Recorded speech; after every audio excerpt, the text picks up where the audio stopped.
নমস্কার, কেমন আছেন সবাই? এই কুম্ভ মেলা ভারতীয় সংস্কৃতির এক অমূল্য অনুষঙ্গ। কিন্তু এই মেলার অন্যতম আকর্ষণ হলো নাগা সাধুরা। কে তারা, কোথা থেকে আসেন এবং মেলার শেষে এই নাগা সাধুরা কোথায় চলে যান?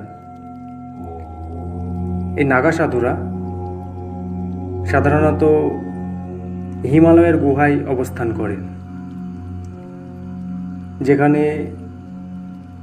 তারা আত্মনিয়ন্ত্রণ এবং সাধনার মাধ্যমে আধ্যাত্মিকতা অর্জন করেন।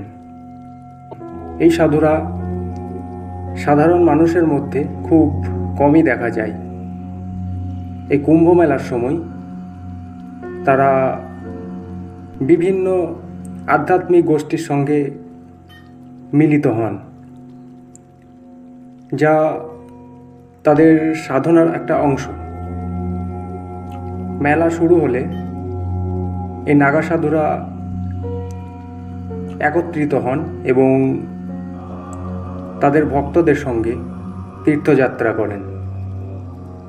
তারা গঙ্গা স্নান করেন এবং তাদের আধ্যাত্মিক শক্তি বৃদ্ধি করেন।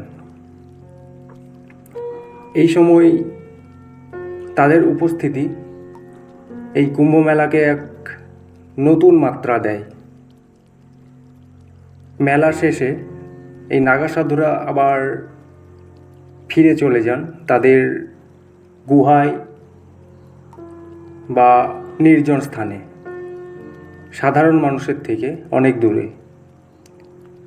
সেখানে তারা তাদের সাধনা অব্যাহত রাখেন। সমাজের থেকে দূরে তাদের জীবন দর্শন আমাদের কাছে খুবই রহস্যময়, কিন্তু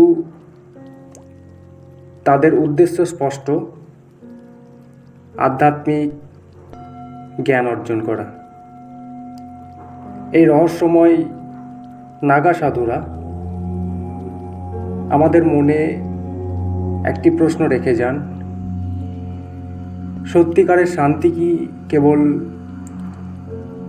বাহিক যাত্রায় পাওয়া যায়, নাকি অভ্যন্তরীণ সাধনায়?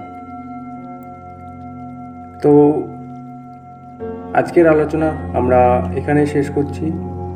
ভিডিও ভালো লাগলে অবশ্যই সাবস্ক্রাইব করবেন। সবাই ভালো থাকবেন। নমস্কার।